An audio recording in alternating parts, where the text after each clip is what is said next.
honest and say I am never anything short of absolutely stunned by all of John's work. Unforsaken opens up very sharp.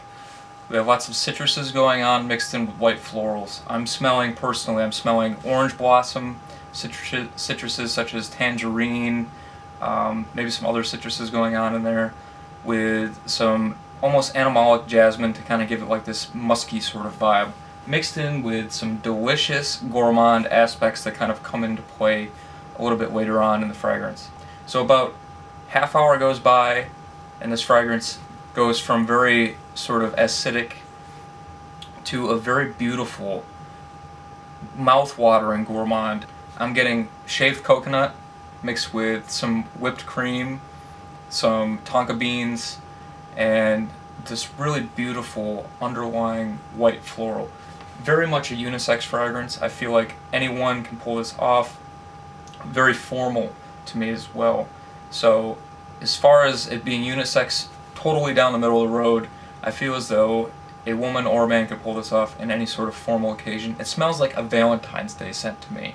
You know, you're dressed up sort of formal, but you're going out on a date with somebody that you plan on, you know, kissing and hugging later on. It very much has this sort of angel in the room with a devilish side type of vibe to it for me. I feel like the perfect sort of picture that I could paint for you would be a woman with long flowing hair wearing a beautiful white dress with some black lingerie kind of sticking out, if that makes sense. So it's got this real beautiful, elegant sort of white floral and citrus, you know, that's kind of there to be energizing and uplifting and almost kind of proper, and then this real devilish sort of twist with the tonka bean and the whipped cream and the coconut and all that kind of stuff that's underlying, kind of like there to tempt you and dare you to, you know, take an extra whiff of the fragrance or something like that.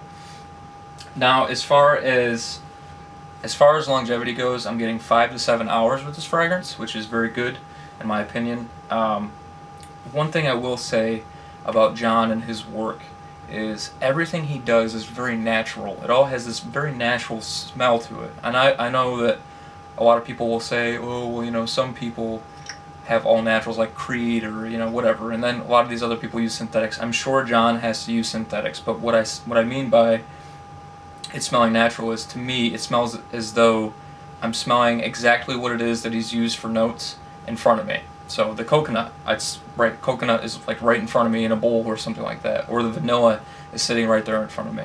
So I give him props for all of his fragrances smelling very natural, and this is no slouch. As far as sprays go with this particular fragrance, I feel like, you know, the 4 to 5 range is acceptable, and it is going to sit a little closer to your skin. That is one thing I noticed with testing this fragrance. It does sit a little more close to the skin, which kind of adds to the intimate vibe that I get with the fragrance overall. Overall, Unforsaken is another one of his gems. I feel like the guy just keeps broadening his horizons with these fragrances. Everything from Copper Skies to Unknown Pleasures to now Unforsaken. He just has a knack for, you know, just bringing us something different to the game. And I absolutely love this fragrance. It is top-notch stuff. That's been Unforsaken. I hope you all check it out. Check out his other work as well. Personally, my favorites are Copper Skies and Unknown Pleasures. Check those out too.